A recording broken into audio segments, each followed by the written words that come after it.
Hello everybody, my name is Christian Ulrik. I'm with TEKTELIC and I'm here today to talk about IoT in healthcare. The topics we are going to touch upon is first, why use IoT in healthcare? Why apply IoT in something that we know to work and been taken care of by people in generations? And I'm going to talk about it from two discipline areas, IoT in clinical care and IoT in caregiving in general. First off, why use IoT in healthcare? Well, there are two fundamentals. We want to, like in other IoT applications, we want to gather more data to be smarter at things we do. And doing so in healthcare will enable us to go in the direction of preventing instead of curing.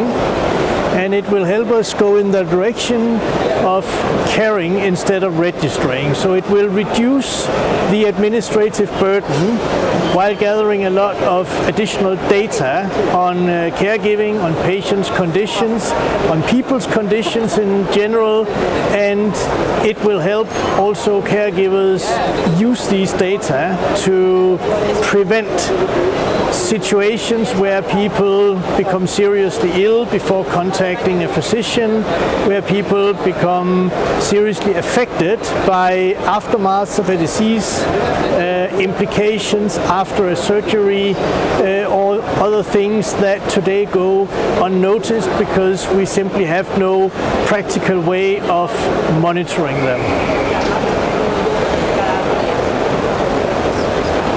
As said, we will start with IoT in clinical healthcare, and I'm going to talk about two applications in this space.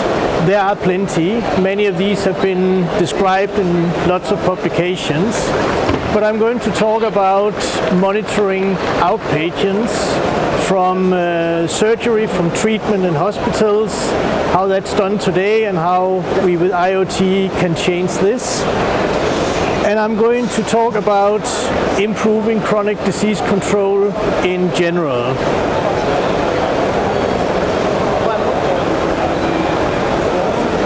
There we go.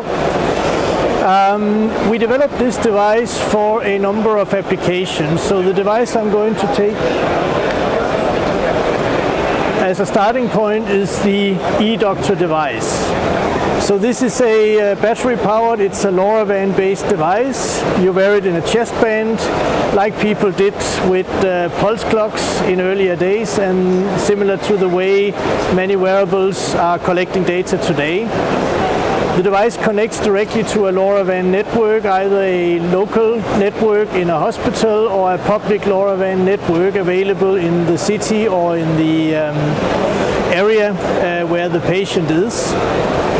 And it continuously collects information about heartbeat, body temperature, breathing rate, activity level, position, so whether the patient is lying down, is standing up, is reclining, is lying on his right, on his left, or whether the patient is stationary or moving.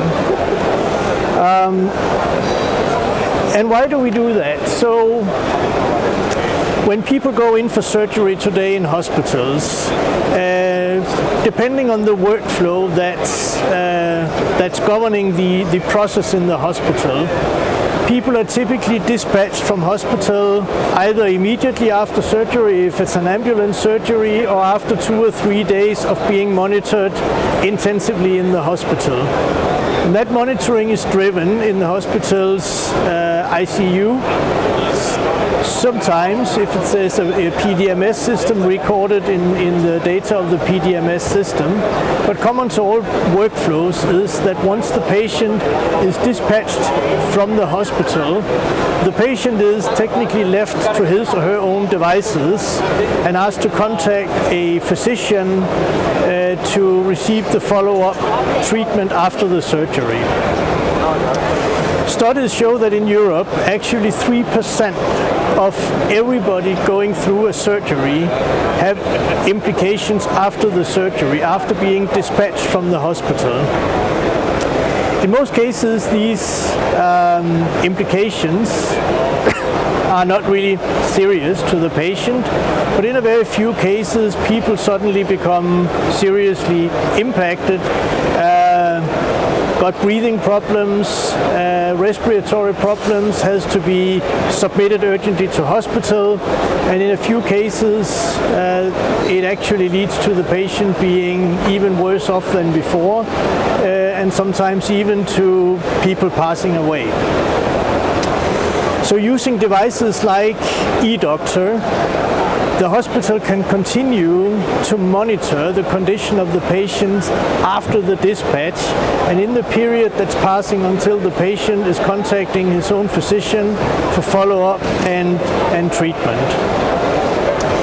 So we have developed this primarily with the aim of reducing the implications after the surgery that is obviously very detrimental to the patient's health, but also causing lots of unnecessary resubmittals to hospitals, which is obviously not good neither for the hospital system, and even more so not for the patient experiencing the implication. So it's about preventing these implications. It's about catching the information about the condition deteriorating before the patient is feeling so ill that he or she actually gets back in touch with the hospital by his own device and goes in for the follow-up treatment. So again, the aim is to reduce those 3% into zero by allowing the hospital or the caregivers to monitor the condition of the patient and intervene in case it deteriorates rather than after it's too late.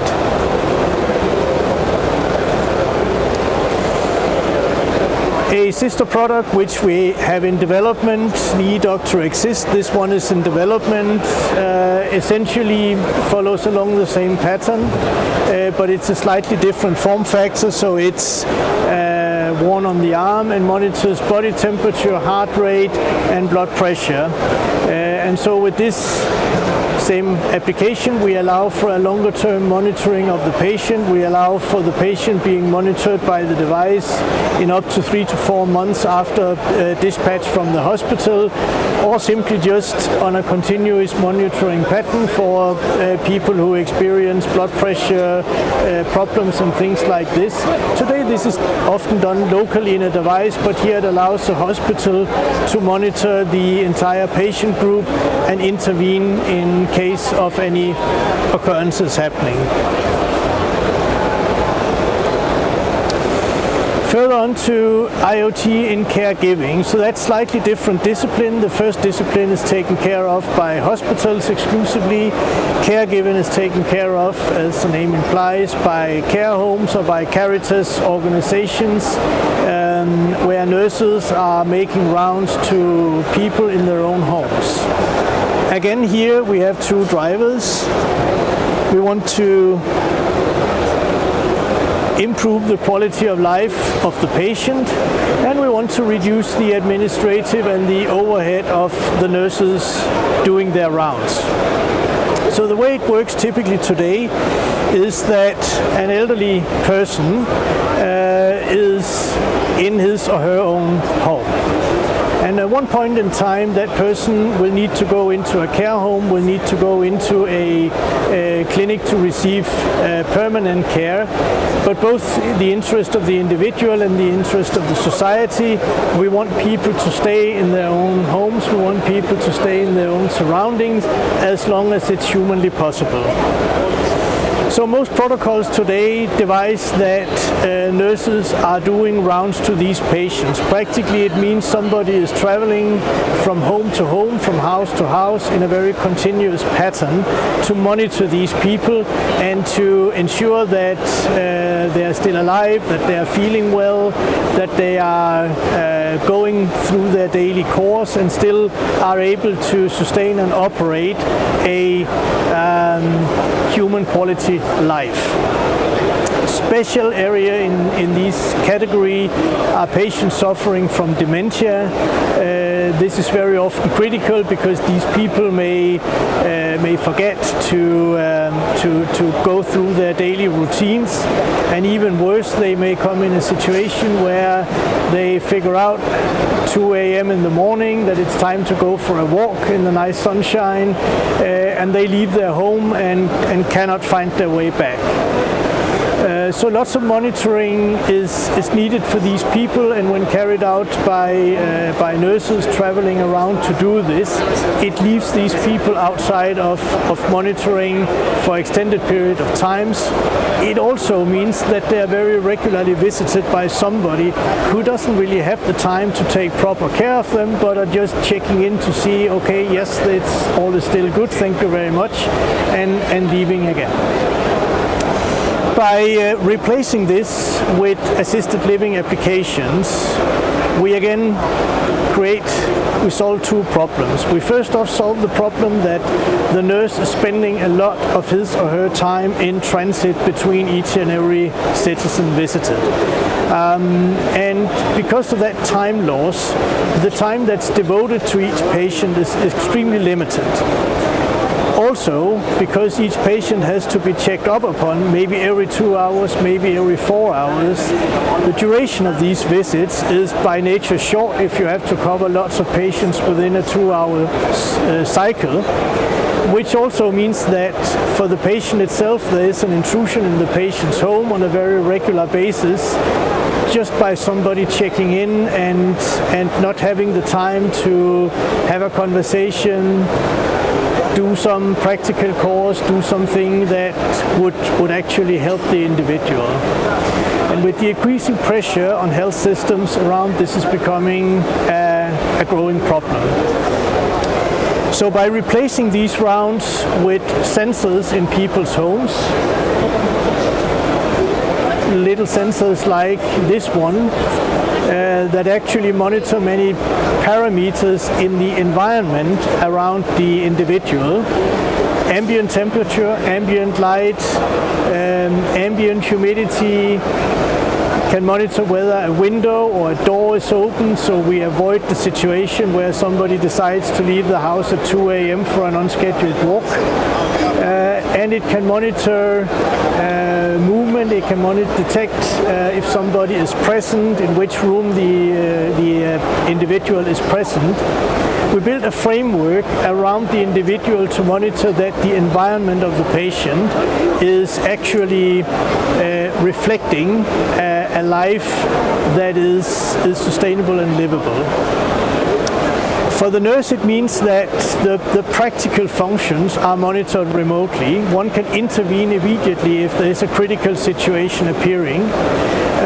But one can also spend less time in transit because you don't have to check in on the patients or the individuals, the citizens, all that often as you used to do. And you will have more time with each individual to maybe have a conversation about their well-being, about their grandchildren, and create a less stressful situation for the caregiver, and create a more meaningful and more respectful situation for the recipient of the care.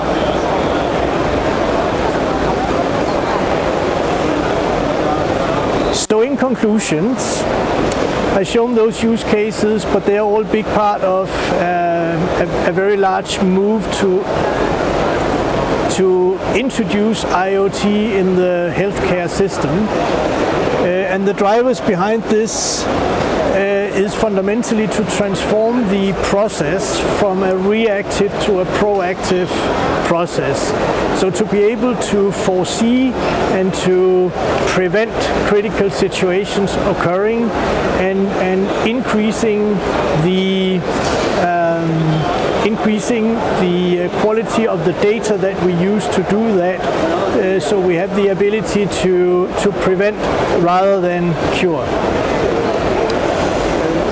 The intention, however, and that's a big part of the public debate, to replace the warm touch. We still need people to take care of people. We still need caregivers that are providing people with the personal touch, the warm touch. But using IoT wisely, we can reduce the time and the overhead used by these caregivers to register and administer data or to make unnecessary rounds to people, intruding into people's life on a regular basis and in a non-human manner, and to fundamentally the IoT solutions here will fundamentally add to the quality of the caregiving rather than replace and automate it. And the last conclusion I want to share is that quality solutions, the solutions obviously need to be credible, they need to be reliable. Monitoring people you cannot leave to equipment and to processes that are not designed for it.